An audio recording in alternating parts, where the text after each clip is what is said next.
संतोषी माता के चरण में प्रणाम। संतोषी माता के व्रत कथा। एक समय की बात है, एक बुढ़िया के 7 बेटे थे, जिनमें से 6 कमाते थे, एक नहीं कमाता था। बुढ़िया माँ 6 को रसोई बनाती, भोजन कराती और सबका बच्चा हुआ जूठन 7वें को देती, परंतु वह भोला था, मन में कुछ विचार न करता। एक दिन वह अपनी पत्नी से बोला, मेरी माँ मुझसे बहुत प्यार करती है, परंतु मैं पत्नी बोली, बहुत प्यार करती हैं। पत्नी ने बोला, हाँ क्यों नहीं, सबका जूठा बच्चा जो तुमको खिलाती हैं। एक दिन वह चुप कर देखता है, माँ ने 6 भाइयों को रसोई बनाई, भोजन कराई और उनकी थाली से जूठन निकाल इकट्ठा करके 6ठे बेटे की थाली में परोस देती है। जब छोटा बेटा आया तो माँ बोली, बेटा खाना खा लो। तो बेटा कहने लगा कि मैं खाना नहीं खाऊंगा माँ, मैं परदेश जा रहा हूँ। माँ ने कहा, कल जाना हो तो आज ही जा। बेटा बोला, हाँ हाँ माँ, आज ही जा रहा हूँ। तो चल दिया। चलते समय पत्नी के याद आया। वह गौशाला में कंडे थाप रही थी, तो कंडे थाप रही। वो बोला, मैं परदेश जा रहा हूँ, कुछ समय बाद आऊँगा। तुम संतोष से रहना, अपने धर्म का पालन करना। पत्नी बोली, जाओ आप आनंद से मेरी सोच हटाए, मैं तो राम भरोसे रहूँगी। ईश्वर तुम्हें सहाय, अपनी कोई निशानी मुझे दे दीजिए, जिसे मैं देख कर धीरज रहूँगी। मुझे भुलाना मत, मन गंभीर रखना। बेटे के पास एक अंगूठी थी, उसने पत्नी को दे दी और उसने कोई निशानी मांगी। पत्नी बोली, मेरे पास और क्या है, गोबर भरा हाथ है। बोलकर उसने गोबर की थाप मार दी। वो चल दिया। चलते चलते एक साहूकार के दुकान पर पहुंचा। वो साहूकार से बोला, बेटे सेठ जी, मुझे नौकरी पर रख लो, सेठ को ज़रूरत थी। वो बोला, रह जा। लड़के ने कुछ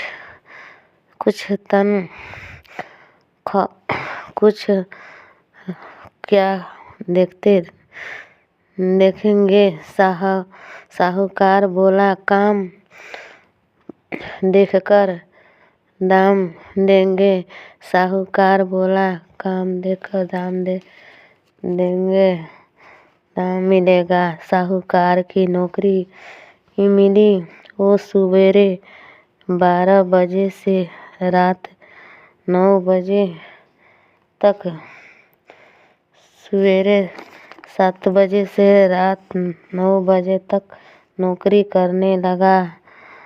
धीरे धीरे दुकान का लेन देन, ग्राहकों को माल बेचना आदि सब करने लगा। आगे चलकर सेठ ने उसे आधे मुनाफे का हिस्सेदार बना दिया। थोड़े दिन में वो नामी सेठ बन गया।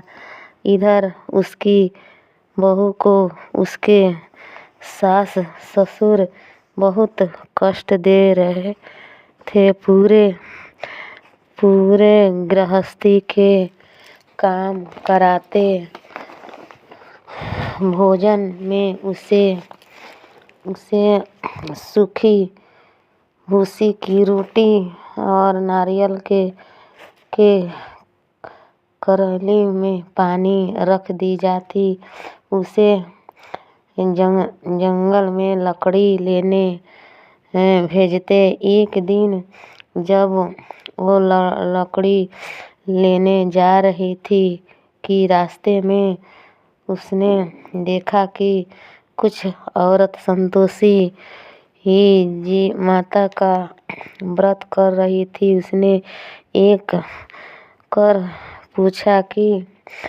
उसने रुक कर पूछा कि तुम किस देवता का पूजन कर रही हो और इससे करने से क्या फल मिलता है? पूजा की विधि मुझसे समझा कर कहोगी तो बड़ा उपकार होगी।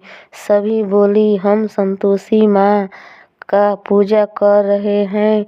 इसके करने से मन की समस्ती इच्छाओं की पूर्ति हो जाती है। उन्होंने व्रत की विधि बता दी। वे जाकर रास्ते में सारी लकड़ियाँ बेच डाली और चना और गुड़ खरीद लाई और पूजा की तैयारी कर संतोषी माता की मंदिर में पहुँची। संतोषी माँ पहुँची मंदिर सवारी चरणों में गिर विनती करने लगी, हे माँ, मैं अज्ञानी हूँ और दुखी हूँ, मेरा दुख दूर करो माँ। अब वो हर शुक्रवार ऐसा ही करती। माता को उस पर दया आ गई। एक शुक्रवार उसने उसके पति का भेजा हुआ पत्र आया। दूसरे शुक्रवार उसका भेजा हुआ पैसा आया। अब वो माता के मंदिर में गई और उनके चरणों में गिरकर रोने लगी। बोली, माँ, मैंने तुमसे पैसा कब मांगा? मुझसे पैसे से क्या काम? मुझे तो अपने पति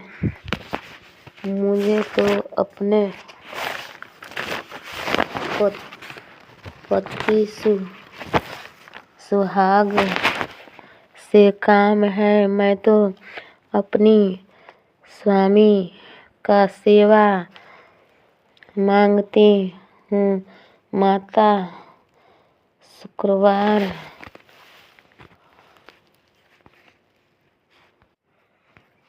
मैं अपना स्वामी के दर्शन और सेवा मांगती हूँ।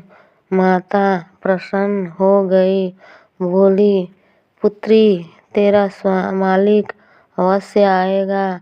वो खुशी हो घर में जाकर काम करने लगी।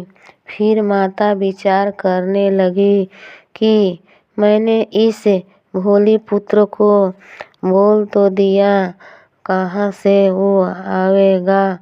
स्वप्न में भी इसे याद नहीं करता है। उसे बुलाने को मुझे ही जाना पड़ेगा। फिर संतोषी माता ने साहूकार के यानी उस लड़के के पास गई स्वप्न में और बोली, साहूकार के बेटे सो रहा है या जाग रहा है। वो बोला, माता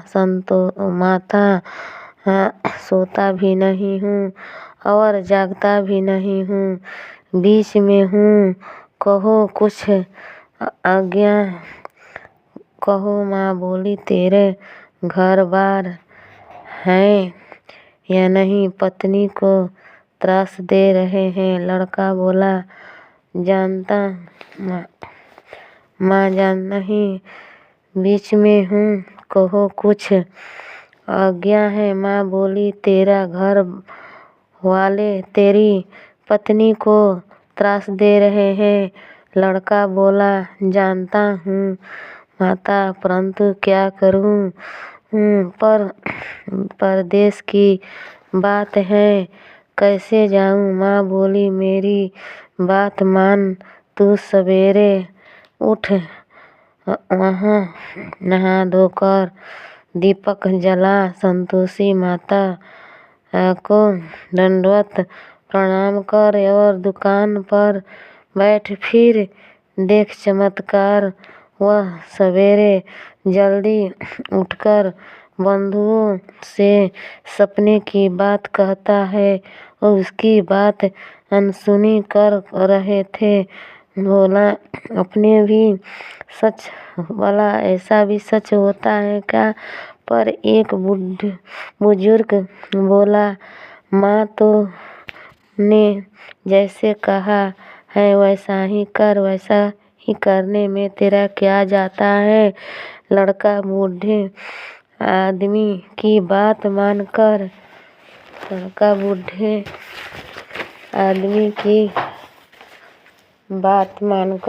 उसने वैसा ही किया। थोड़ी देर में क्या देखता है, देने वाले रुपए लाने लगे, लेने वाले हिसाब लेने लगा।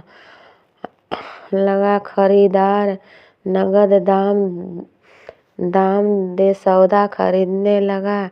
जमा का सारा माल बिक गया। साँझ होते धन का सारी ढेर लग गया। घर ले जाते वास्ते गहना कपड़ा सब खरीदने लगे।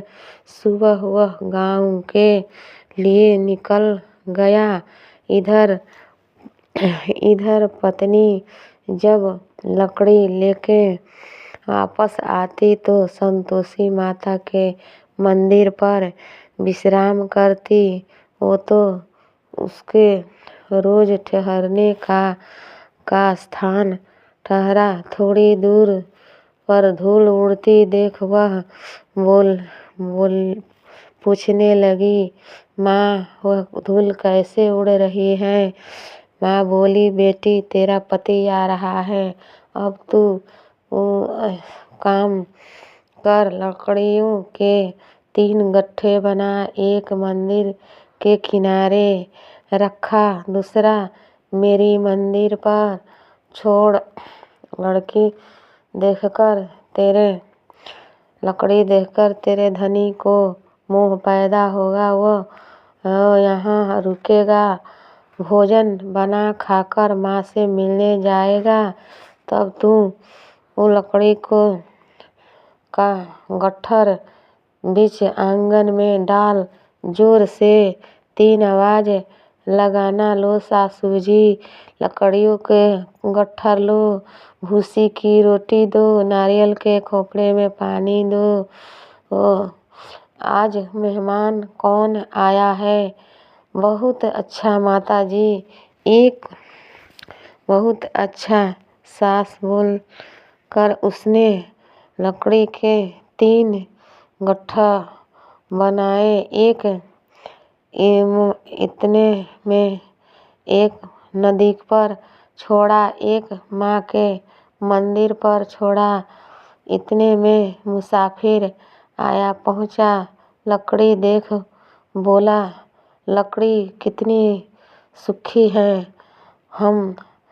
अब हम खा पीकर यहीं बना खाकर माँ से मिलने जाएंगे। जब वह माँ से मिलने गया तो पत्नी ने बीच आंगन में लकड़ियाँ के आंगन में गट्ठा जोर गिरा कर बोली, लो सास जी लकड़ियाँ का गट्ठा लो, भूसी की रोटी दो, नारियल के खोपड़े में पानी दो, आज मेहमान कौन आया है। आवाज़ सुनकर सास और बेटा सास और बेटा बाहर आए। बेटे ने पूछा, माँ ये कौन है। माँ ने बोले, बेटा ये तेरी बहू है, जब से तू गया है पागलों की तरह गली में घूमती रहती है, घर का काम काज कुछ नहीं करती, सब चार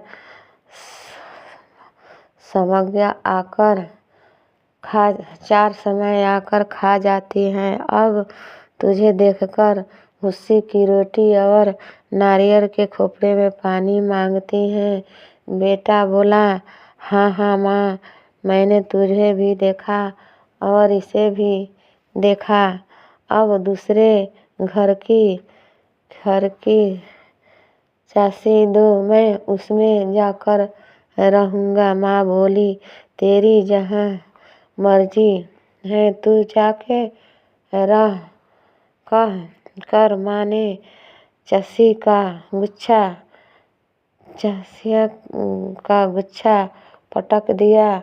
लड़का दूसरी घर की ताली खोल तीसरे मंजिल में सामान जमाया। देखते ही देखते वहाँ राजा जैसा ठाट बाट बन गया। कुछ दिन बाद फिर शुक्रवार आया। पत्नी बोली, मुझे संतोषी माता के व्रत का उद्यापन करना है। लड़का बोला, खुशी से कर, खुशी से ले।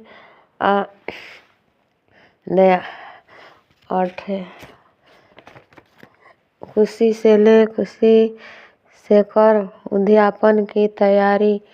पत्नी जेठ के लड़कों को खाने के लिए कहने गई। जेठानी ने एक बात सुनाई और लड़कों की सिखाने लगी। देखो रे, भोजन के समय सब खटाई मांगना, ऐसा हर पेट खीर भोजन खाया। लड़कों खाने और भर पेट भोजन खीर खाया, उसके बात हमें खटाई खाया। माता हमें कुछ खटाई दो। परंतु पत्नी बोली, खटाई किसी को नहीं मिलेगी। लड़कों उठ खड़े हो गए, पैसा लाओ। वो बोली, कुछ नहीं मिलेगा। उन्होंने पैसा कुछ नहीं जानती थी, उन्होंने उसे पैसा दे दिया। लड़कों तुरंत वहाँ से उन पैसों की इमलियाँ खटाई खाने लगे, जिससे माता को क्रोध आया। राजा के दूत उसके पति को पकड़ ले गए। सभी लोग अपन अनाप शनाप कहने लगे। बात पत्नी से सहन नहीं हुई। वे रोते रोते माता के मंदिर पहुँची और बोली, हे माँ, हंसा कर क्यों रुलाती हो। माँ बोली, पुत्री, तुमने करने में व्रत भंग किया है। इतने में जल्दी सब बातें भुला दी। भूली तो नहीं माता, नहीं कुछ अपराध ही किया। उनको लड़कों ने तो मुझे भूल में डाल दिया। माँ बोली, ये ऐसी भी भूल होती है क्या? क्या हूँ मैं फिर तुम्हारा उद्यापन करूँगी। माँ बोली, अब भूल मत करना। वे बोली, अब भूल नहीं होगी। अब तू बताओ कि वो कैसे आएंगे। माँ बोली, जा बेटी, तेरा पति, तेरा मालिक रास्ते में आता मिलेगा। तो निकली और पति आता मिला। वो पूछने लगी, आप कहाँ चले गए थे? पति बोला, इतना धन जो कमाया है राजा ने, इसका टैक्स मांगा था, वो भरने गया था। पत्नी बोली, अच्छा हुआ, अब घर चलो।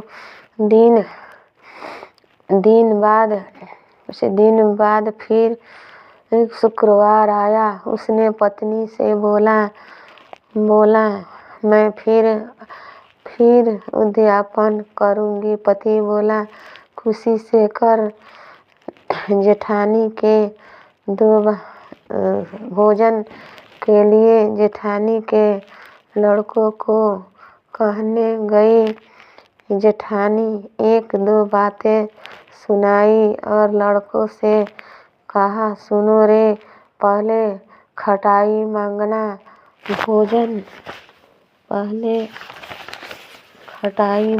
भोजन बाद में करना की बात पर बच्चे कहने लगे, कुछ खटाई खाने को दो तो चले। खटाई किसी को नहीं मिलेगी, चलना हो तो चलो। ऐसा कहकर ब्राह्मण के लड़कों को भोजन कराने लगे तथा दक्षिणा के लड़कों को भोजन दक्षिणा के रूप में एक एक फल दिया। इससे संतोषी माता बहुत प्रसन्न हुई और 9वें मास में उसके चंद्रमा के समान एक फूल आया। वह नित्य अपने पुत्र को लेकर संतोषी माँ के मंदिर में पूजा करने जाती थी। जय संतोषी माँ।